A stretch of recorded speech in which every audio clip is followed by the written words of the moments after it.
safety out. Jesus.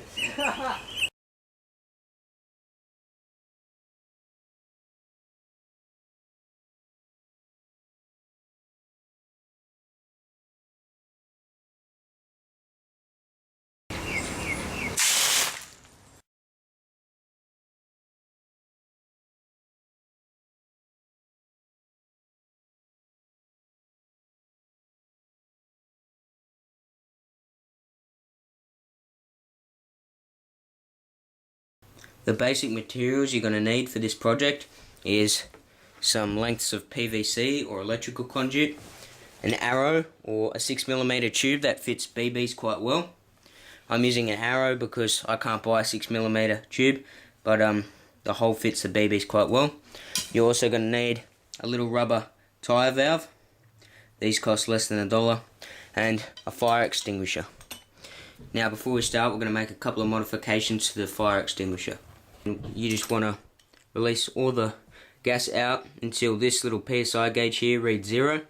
Then you can just simply undo the top, take it out, should reveal this tube.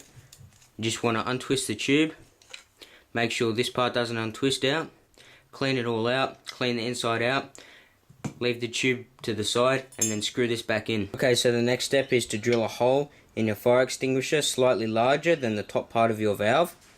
As you can see, it fits in to about that point. Now what we're going to do is just poke it in through here and up through here, and then put a hose clamp around it to hold it in place. Okay, so as you can see, I've got this thin piece of wire which I've bent into this shape. You can also use a coat hanger wire if you don't have any of this wire lying around. I'm just going to slip my little valve over the top like this, poke it in through the hole. Okay, now we're just going to thread that through the front of the fire extinguisher and up through the hole like this. Now pull it up through as hard as you can, pull it nice and tight. Now put a hose clamp over the top like that and tighten up the hose clamp as tight as you can.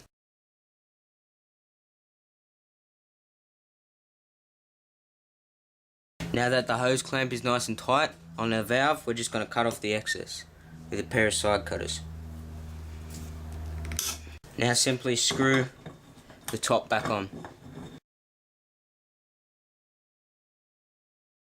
This now allows you to refill it with a bike pump. As you can see, the bike pump is just clipped onto the valve we installed, and it can then release plain oxygen out the front. As you can see on the little dial, it's only halfway filled up, and now I'm going to show you how much air comes out of it, only halfway filled up.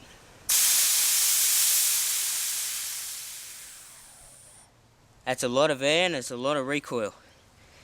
You probably only need to fill it up halfway to get very good power out of it. Okay guys, if you're going to use an arrow for your tube that fits the BBs down it, you're going to have to make some modifications. You're going to have to slice off the fletchings with a Stanley knife, and then you want to cut off the tip with a hacksaw, and you also want to cut off the knock with a hacksaw as well. So it's just a straight tube that can fit BBs down it. Okay, next you want to take a drinking bottle. You want one with just a screw-on cap like this, and then you're just going to drill a hole in the bottom of it, the same diameter as this arrow, and then stick the arrow in halfway and put some hot glue around it to make it airtight. Okay, so the next thing you want to do is cut yourself a length of this quite large PVC, and then you want to cut the end of a bottle off just like I've done here, and then drill a hole the same size as your arrow in the lid of that bottle. Now what you want to do is simply take the bottle and actually crush it into the end of your pipe. May be quite hard to do this. Okay.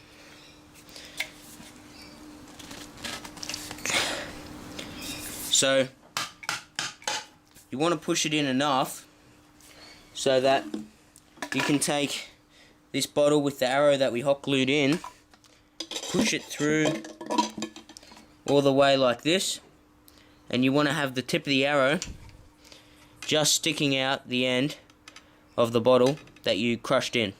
And then you just want to screw the lid on and thread the arrow through the hole you drilled in the lid.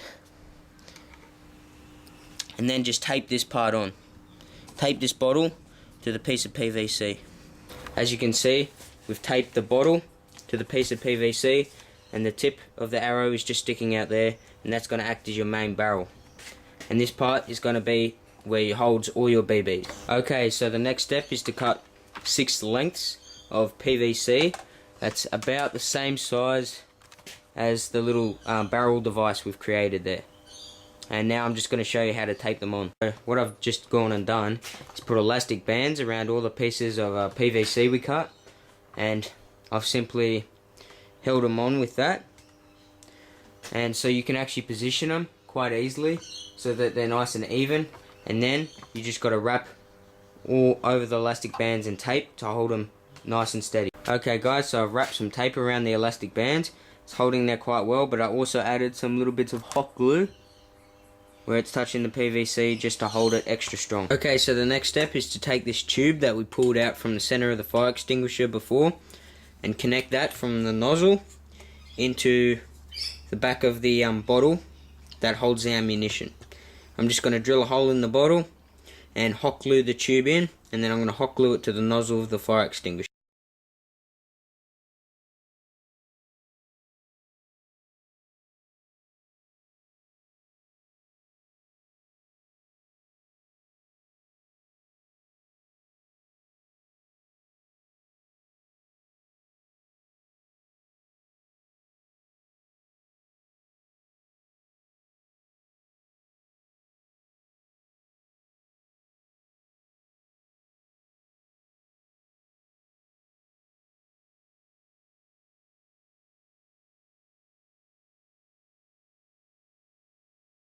Alright, so as you can see, I hot glued that little tube to the nozzle of the fire extinguisher and into the bottle. Right, it's all airtight because of the hot glue, as you can see just there. And then I've just got thick duct tape and wrapped all the little barrels to the top of the fire extinguisher so it's nice and solid now. And at this point we can just go out and test fire it to see if it works. Guys, so the first step is we need to pump it up. I'm only going to pump it up to the half pressure of what it originally was in the fire extinguisher, just to get an idea if this works.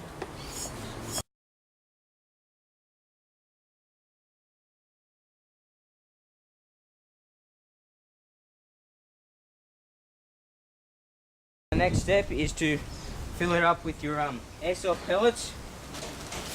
I'm actually not using airsoft pellets.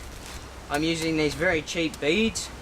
They're available to buy anywhere in the world, so people in Australia can buy these instead of getting actual BB pellets. I'm just going to unscrew a drink bottle lid and fill it up with all the pellets. You want it about halfway filled up.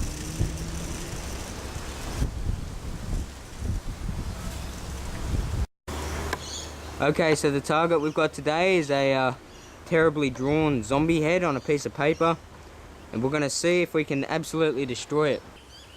Let's see what we can do.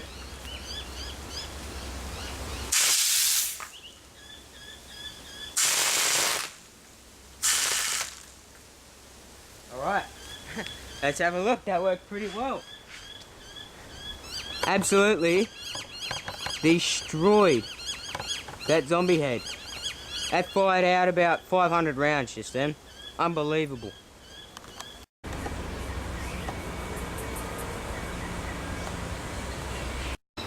Okay, so first we're just going to base coat it in primer. This is just plain grey primer.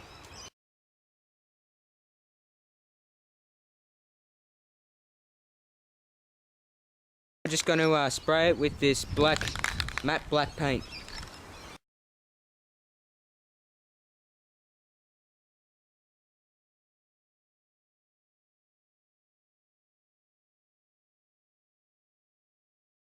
Okay guys, so all I've done now is just attached a bit of rope so I can sling it over my shoulder, and it looks pretty damn good. We've done a good job making this. It's painted black. It just looks awesome. Alright guys, so Now we've just got some cans set up, and let's see what we can do. Pull the safety out. Jesus. Holy shit.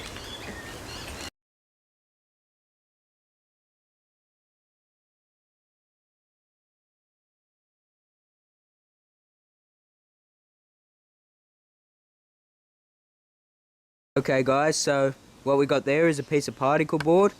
It doesn't have any laminate on it, so it's just a particle board. And now we're just going to see what sort of damage 150 rounds per second can do to this piece of particle board.